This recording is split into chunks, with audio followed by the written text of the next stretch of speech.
स्वागत है आप सबका एक बार फिर से हमारी हिंदी की कहानियों में। कहानी आज है कर्मों की सजा। भोज के लिए एक व्यक्ति ने एक बार एक बकरे की बलि चढ़ाने के लिए तैयारी आरंभ की।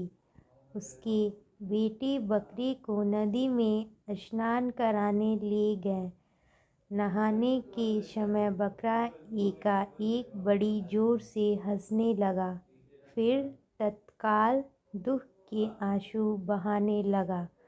उसके विचित्र व्यवहार से चकित होकर बेटों ने उससे जब ऐसा करने का कारण जानना चाहा तो बकरे ने कहा कि कारण वह उनके पिता के सामने ही बताएगा। व्यक्ति के सामने बकरे ने यह बतलाया कि उसने भी एक बकरे की बलि चढ़ाई थी, जिसकी सजा वह आज तक पा रहा था। तब से 100 से 99 जन्मों में उसका गला काटा जा चुका और अब उसके गले कटने की अंतिम बारी है। इस बार उसके एक बुरे कर्म का अंकित दंड भुगतान था, इसीलिए वो प्रसन्न होकर हंस रहा था, किंतु वह दुखी होकर इसलिए रोया था कि अगली बार से तुम्हारे भी सिर 500 बार कटे जाएंगे। व्यक्ति ने उसकी बात को गंभीरता से लिया और उसकी बलि की योजना स्थगित कर दी तथा अपने बेटों से उसे पूर्ण संरक्षण की आज्ञा दी।